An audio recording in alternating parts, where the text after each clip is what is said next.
best place to start is from a state of gratitude. By being grateful for things you have in your life, you're able to now enhance that and attract more things to be grateful for. One of the keys to success is to have an attitude of gratitude, is to be constantly thinking about the things that you're grateful for.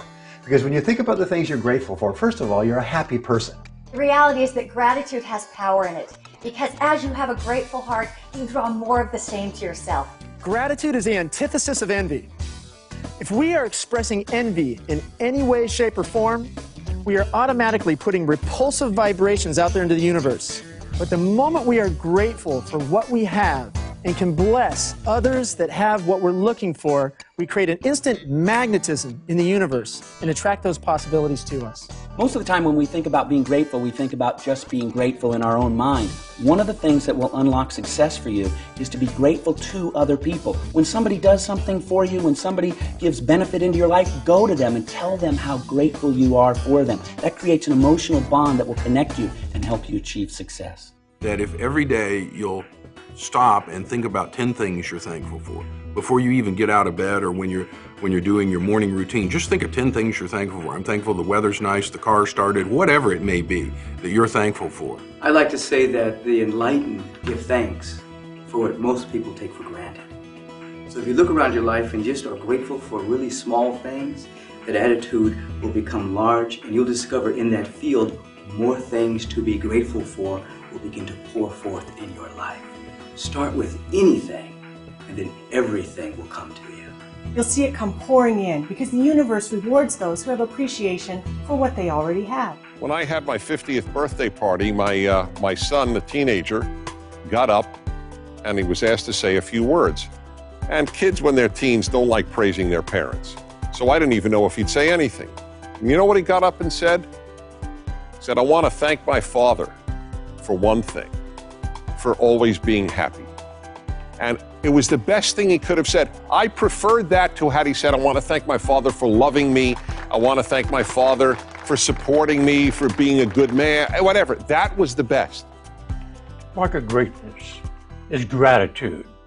My favorite prayer with our children was, "God, we thank you for our food, but if we had no food, we thank you just the same. Because we're not thankful for just what you give us. We're thankful most of all for the privilege of learning to be thankful." Have you ever felt like you had the weight of the world on your shoulders?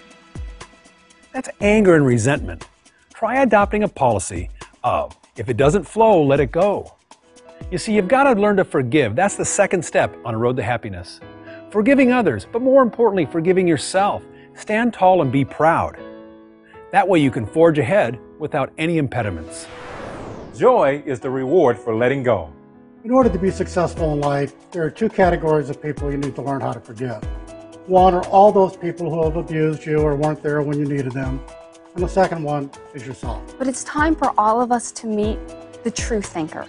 The beautiful, powerful, talented, healthy, abundant, unlimited you. And not to get trapped into the thoughts that you think of who you are. When you forgive yourself, you unlock the door to your true self, where all your dimensions of creativity are. When you feel blocked, it's often because you've turned your disappointments inward. Choose to forgive yourself and unlock the door. You've got to be willing to let the past go. Have you ever tried carrying 10 old boys on your back because you try to have success for them? What happens is you fail with them. You see, you can't get where you're going if you're always focused on where you've been. When you forgive others, you just put the past behind you and work towards the future. Here's one of the facts of life. People are going to wrong you. And here's one of the things I know. When other people make mistakes, we want justice. When we make mistakes, we want mercy. One of the things that'll change your life is when other people make mistakes, extend to them the mercy that you want. Forgive them. It'll open up a whole new world for you.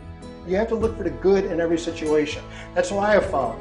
I have found that athletes only get better with struggle. People only get better with struggle. A fighter only gets to become a better fighter when his opponent is just as good or even better than him. So look for the good in every situation. Forgive it from that aspect, that this was something that's healthy for me, something I'm going to learn from. I won't let it happen again, and it makes you a better person. When it comes to forgiveness, don't walk through life carrying around a cancerous poison in your life. Forgive, and that's the first thing that you'll experience from other people. Happiness begins with forgiveness. Forgiveness of self and forgiveness of others. Happiness will elude you if you have bitterness or resentment. You see, bitterness and resentment is like you drinking poison and expecting the other people to die. I had a breakthrough recently. You know, it's been said that when you forgive, you forget. Then I heard something. No, forgiving is not forgetting. Forgiving is remembering without getting angry. Whoa, that's a major breakthrough for me. Next step in a truly fulfilled life, service. Be great is to give service, to give to others. It's all about helping others. Think of it. When do you most want to give things to others? When you're happy. Perhaps serving others is the mark of a truly successful person. If you're not spending your life on something that will outlast you, you are wasting your time. You should be spending your life serving other people, especially the next generation. We all make a difference, but we don't make a difference by winning gold medals or blue ribbons or making a lot of money buying a bunch of cars. We make a difference by getting up every day and doing our best. We make a difference by being creative and flexible and seeing the good in people. Talent and money are no good unless they're employed in the service of others. I've always believed that I can't hang on to my talent. I've got to use my talent to serve.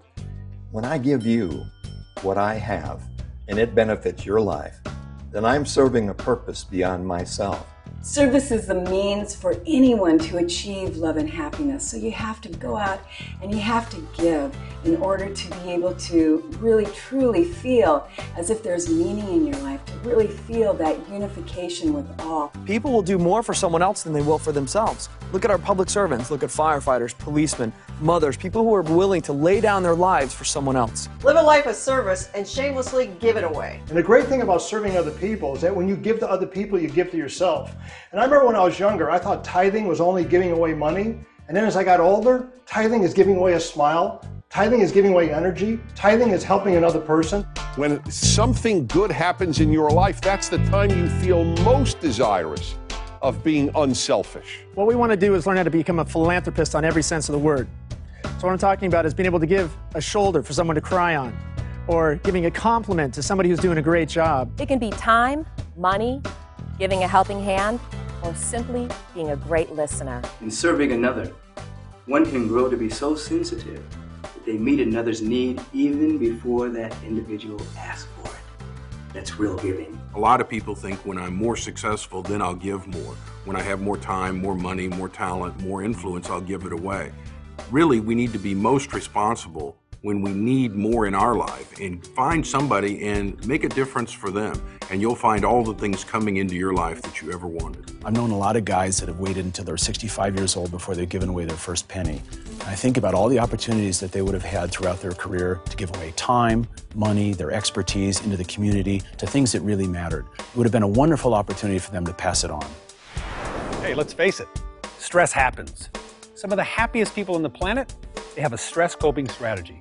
Some count to 10, some say needles and pens, some meditate. I mean, it's different for everybody. But the important thing is have a strategy.